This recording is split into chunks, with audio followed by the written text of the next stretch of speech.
الرحمن الرحیم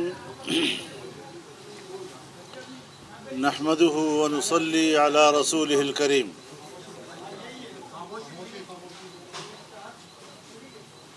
آج سپریم کورٹ نے قادیانی مبارک ثانی مقدمے کے حتمی فیصلے کو اناؤنس کیا ہے اور انہوں نے گزشتہ فیصلے جو 6 فروری کو اور پھر 24 جولائی کو ہوئے تھے ان کے تمام قابل اعتراض حصوں کو حذف کر دیا ہے۔ میں اس بہت بڑی کامیابی پر پوری قوم کو مبارکباد پیش کرتا ہوں، امت مسلمہ کو مبارکباد پیش کرتا ہوں، تمام دینی جماعتوں کو، ان کے کارکنوں کو مبارکباد پیش کرتا ہوں۔ اور آج سپریم کورٹ پہ تمام مکاتب فکر کے جو علماء کرام شریک ہوئے اور انہوں نے جس یکجہتی کے ساتھ کورٹ کے سامنے اپنا موقف دیا اور سپریم کورٹ کو اپنے موقف کے حوالے سے قائل کیا، یہ سب قابل احترام ہیں اور مبارکباد کے مستحق ہیں اور انہوں نے امت پر احسان کیا ہے۔ اس سلسلے میں اعلان کرتا ہوں کہ کل پورے ملک میں یوم جمعہ کو بطور یوم تشکر منایا جائے گا۔ 7 ستمبر 1974 کو پاکستان کی قومی اسمبلی نے متفقہ قرارداد کے ذریعے، متفقہ ترمیم کے ذریعے قادیانیوں کو اور لاہوریوں کو غیر مسلم اقلیت قرار دیا تھا، اور آج جب پوری قوم 7 ستمبر 2024 کو مینار پاکستان لاہور پر 50 سالہ گولڈن جوبلی منا رہی ہے اور جس دن کو یوم الفتح کے طور پر منایا جائے گا، آج کی اس فیصلے نے گولڈن جوبلی کی اہمیت کو اور دوبالا کر دیا ہے، اور اب پاکستان کے عوام ایک الگ جذبے کے ساتھ اور ایک تازہ ترین فاتحانہ تصور کے ساتھ اس پہ شریک ہوں گے، اور انشاءاللہ العزیز عقیدہ ختم نبوت کے تحفظ کے لیے 7 ستمبر یوم الفتح سنگ میل ثابت ہوگا، اور دنیا کی کوئی طاقت اس عقیدے کے خلاف نہ کوئی سازش کر سکے گی، نہ ان کی سازش چل سکے گی۔ یہ امت کی آواز ہے، یہ پوری قوم کی آواز ہے، یہ متفقہ آواز ہے۔ ہم ان کے انسانی حقوق کو تسلیم کرتے ہیں، لیکن ضروری ہے کہ وہ پاکستان کے آئین اور آئین کے فیصلے کو تسلیم کریں۔ اگر کوئی اور شہری دنیا کے کسی حصے میں بھی اپنے ملک کے آئین سے بغاوت کرتا ہے، اپنے ملک کے آئین کو تسلیم نہیں کرتا، تو اس کے شہری حقوق ختم ہو جاتے ہیں، انسانی حقوق ختم ہو جاتے ہیں۔ یہ عجیب لوگ ہیں کہ اپنے آپ کو اقلیت بھی تسلیم نہیں کرتے، آئین کے فیصلے کو بھی تسلیم نہیں کرتے، قانون کو بھی تسلیم نہیں کرتے، اور اس کے باوجود دنیا میں پیٹ رہے ہیں کہ ہمارے تو انسانی حقوق نہیں ہیں۔ تعجب کی بات یہ ہے کہ ان کا رونا دھونا یہ بھی ہے کہ ہمیں غیر مسلم کیوں کہا جا رہا ہے۔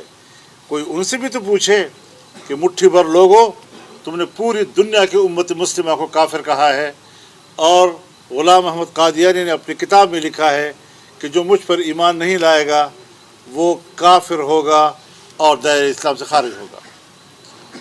ساری چیزیں حقائق ہیں، ریکارڈ پر موجود ہیں ساری چیزیں۔ تو اس صورتحال میں امت مسلمہ نے بھی، پاکستانی قوم نے بھی ہمیشہ یکجہتی کا مظاہرہ کیا ہے، آج بھی یکجہتی کا مظاہرہ ہوا ہے اور یہ فتح اس یکجہتی کی ہے. اللہ تعالیٰ یہ یکجہتی ہمیشہ قائم و دائم رکھے. میں ایک بار پھر سپریم کورٹ کا بھی شکریہ ادا کرتا ہوں. میں پارلیمنٹ کا بھی شکریہ ادا کرتا ہوں کہ اس موضوع پر جب پارلیمنٹ میں بات ہوئی تو ساری پارلیمنٹ ایک طرف تھی، ایک پیج پر تھی. حکومت بھی، حزب اختلاف بھی، اور اس مسئلے پر کوئی اختلاف رائے نہیں تھا. دینی جماعتیں ہمیشہ اس پر یکجہتی کا اظہار کرتی چلی آئی ہیں اور آج بھی انہوں نے وہی مظاہرہ کیا. تو الحمدللہ اس حوالے سے ایک زندگی ملک کے اندر موجود ہے، ایک شعور موجود ہے، ایک احساس موجود ہے، اور انشاءاللہ یہ شعور و احساس اور قوم کے اندر یہ زندگی انشاءاللہ برقرار رہے گی اور قوم ایک زندہ قوم کو ثبوت پیش کرے گی. مولانا صاحب یہ فرمائیں کہ جس طرح دینی جماعتوں نے اس اتحاد کا مظاہرہ کیا، اس سے پہلے جب ووٹر فارم سے ختم نبوت کا حلف نامہ نکالا گیا تھا اس وقت بھی اسی طرح کا رد عمل آیا اور اس کو واپس لینا پڑا، اور بھی متعدد مواقع بھی اس طرح سے ہوا. کیا وجہ ہے کہ سود پہ بھی تمام مسالک جو ہے وہ متفق ہیں، عدالتی فیصلے موجود ہیں، اسلامی نظریاتی کونسل کی سفارشات پہ، قانون سازی کے معاملے پہ یہ سب کچھ موجود ہے؟ کیا وجہ ہے کہ دینی جماعتیں اس ایک بڑا بھاری پتھر جو ہے اس کو اٹھانے میں کامیاب کیوں نہیں ہو رہی، اور کیا اس اتحاد کو ان مقاصد کے لیے بھی آگے بڑھایا جائے گا؟ ہاں، یہ بات آپ کی بالکل بجا ہے کہ سود کے مسئلے پر بھی پوری قوم متفق ہے، علماء متفق ہیں، تمام مکاتب فکر متفق ہیں. لیکن یہاں پر حکومت کو انکار نہیں تھا. حکومت کو اس حوالے سے کسی قسم کی قانون میں تبدیلی یا ترمیم کا بھی انکار نہیں تھا، بلکہ اس فیصلے کے خلاف خود بینک چلے گئے کورٹ میں اور بینکوں نے اس حوالے سے اسٹے لیا ہوا ہے.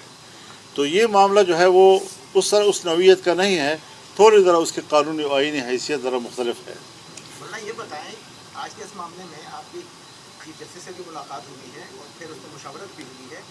ایک اپنے ہی فیصلے کو چیف جسٹس نے متنازع قرار دیا اور اس پر جو ہے ریورس کر کے تو اس کو تنازع ختم کر دیا گیا.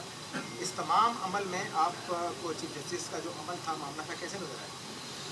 میرے خیال میں انہوں نے بہت ہی فراخ دلی کا مظاہرہ کیا ہے، اور بحث تو ہوئی کیوں ہوا، کیسے ہوا، ایسا نہیں ہونا چاہیے تھا، آئندہ بھی نہیں ہونا چاہیے، یہ ساری چیزیں ڈسکس ہوئی ہیں. لیکن بہرحال آج انہوں نے جس مثبت رویے کا اظہار کیا، ہمیں اس پر ان کو داد دینی چاہیے اور ان کو خراج تحسین پیش کرنا چاہیے. کہ یہ جو پہلے فیصلہ کیا گیا تھا وہ محض لا علمی تھی، اتفاق تھا، یا اس کے مجھے اس کا علم نہیں ہے. میں کسی مقدمے میں پیش نہیں ہوا ہوں. آج پیش ہوا ہوں. آپ تمام سماعت میں وہاں پر موجود رہے، آپ ماشاءاللہ بہت سارے حوالے ماضی کے بھی آتے رہے. آج مختلف آپ کو بار بار دیکھا، آپ نماز کے لیے صرف گئے اور اس کے بعد جج صاحب نے جب آپ کو کہا کہ آپ مکمل سماعت سن کے جائیے گا تو پھر آپ وہاں پر موجود بھی رہے. کیسا دیکھتے ہیں کہ کیا یہ اس طرح سے بار بار ریویو پٹیشن اور پھر آگے جو معاملات اب چلیں گے، کیا اعتبار کیا جا سکتا ہے؟ یہ جو عام کارکنان ہیں، میرے خیال میں اس وقت سوال کا تناظر یہ ہے کہ عام جو کارکنان ہیں، جو عام لوگ ہیں، وہ ریاست پر اس طرح اعتبار نہیں کرتے قادیانیوں کے معاملے. نہیں، میرے خیال میں دیکھیے بات یہ، قادیانیت کے خلاف تو سوچ ایک ہی ہے. باقی جب ایک شخص اتنے بڑے منصب پر فائز ہو کر اعلان کہتا ہے کہ ہم انسان ہیں، ہم سے غلطی ہو سکتی ہے اور ہم اس کی ازالے کے لیے تیار ہیں، تو اتنا کافی ہے میرا خیال ہے. مولانا صاحب، حکومت بھی اس معاملے میں آپ کے ساتھ سے مکمل طور پر آج آپ کی محنت ہے، جو بھی ہوا آپ کو اس بات پر بارکاہ دیتے ہیں، تو آپ حکومت کے لیے بھی لفظ کہیں گے اس معاملے میں؟ میں نے کہہ دیا نا جی، میں نے کہا چونکہ حکومت اور اپوزیشن ایوان کے اندر بھی ایک پیج پہ تھے اس مسئلے پر، سب مبارکباد کے مسئلے. مولانا صاحب، پیر کے دن بھی ایک احتجاجی مظاہرہ ہوا اسی فیصلے کے خلاف. جو جمعیت علماء اسلام کے ورکرز تھے وہ سپریم کورٹ کے باہر بھی گئے تھے. آج پرائم منسٹر نے تحقیقات کا حکم دے دیا ہے. تو اگر ان ورکر کے خلاف یہ مقدمہ درج ہوتا ہے تو آپ نے کیا؟ میرے خیال میں یہ جمہوریت میں ساری چیزیں چلتی رہتی ہیں. ہر مسئلے پر احتجاج بھی کرنا پڑتا ہے تاکہ ریاستی ادارے متوجہ ہوں اس طرف کہ پبلک کیا چاہتی ہے. اگر آپ پبلک میں نہیں جائیں گے، آپ احتجاج نہیں کریں گے، آپ کی آواز کوئی سنے گا ہی نہیں، تو اس طریقے سے تو پھر وہ مسئلہ ہی دب جاتا ہے. تو مسئلے کو زندہ کرنے کے لیے نکلنا بھی پڑتا ہے، احتجاج بھی کرنا پڑتا ہے، مقدمے بھی درج ہوتے رہتے ہیں، اور یہ سارا سلسلہ چلتا رہتا ہے. یہ تعصب بھی کبھی کبھی ملا کہ شاید اس میں کوئی عالمی طاقتیں بھی ملوث تھیں یا کوئی آپ کو منصب نظر آئے ایسا؟ اگر ہے تو پھر ان کے لیے کیا پیغام ہے؟ دیکھیے، ہم تو ان کو بھی یہ کہنا چاہتے ہیں کہ وہ غیر آئینی عمل کو سپورٹ نہ کریں. اور یہ کوئی ایسا مسئلہ نہیں ہے کہ دیکھیے، تحریک بھی چلی ہے 1953 میں، ہزاروں لوگ شہید ہو گئے، اس میں کامیاب نہیں ہوا جی.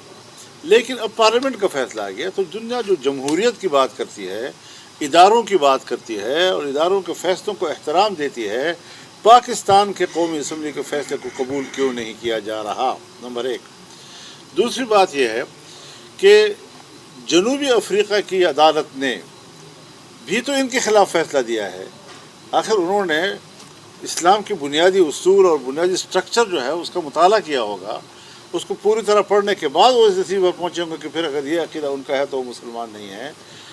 مقدمہ بہاولپور ایک مشہور مقدمہ ہے، وہ عدالت تھی اور عدالت کے سامنے دونوں فریق پیش ہوئے۔ حضرت مولانا انور شاہ کشمیری رحمۃ اللہ علیہ باقاعدہ دیوبند سے آئے اور انہوں نے وہاں پر بڑی لمبی بحث کی اور بالآخر ان کو قائل کر دیا اور انہوں نے فیصلہ دے دیا۔ تو عالمی فورم پر بھی ان کے خلاف فیصلے آئے ہیں، اور جو لوگ ان کو، جیسے مثال کے طور پر مرزا غلام احمد قادیانی خود لکھتا ہے کتاب میں کہ میں انگریز کا خود کاشتہ پودا ہوں، تو آج یہ جماعت جو ہے یہ مغرب کا خود کاشتہ پودا ہے، تو اس کو سپورٹ کر رہے ہیں۔ جس طرح اسرائیل ان کے لیے بس ناجائز بھی ہے تو ان کا بچہ ہے، اور ناجائز بچے کو بھی وہ قبول کر رہے ہیں۔ 40,000 50,000 تک انسانوں کا انہوں نے خون پی لیا ہے اور وہ دفن ہو چکے ہیں۔ یہ کوئی انسانی حق نہیں ہے کہ امریکہ اتنے بڑے زیادہ خون کو اور عام آدمی کے خون کو بہتے ہوئے دیکھ رہا ہے اور پھر بھی اسرائیل کو سپورٹ کر رہا ہے۔ کس منہ سے امریکہ آج کے بعد انسانی حقوق کی بات کرتا ہے؟ جو اس نے افغانستان میں کیا، جو اس نے عراق میں کیا، جو اس نے لیبیا میں کیا، جو اس نے شام میں کیا اور ابھی تک کر رہا ہے اور آج فلسطین میں کر رہا ہے۔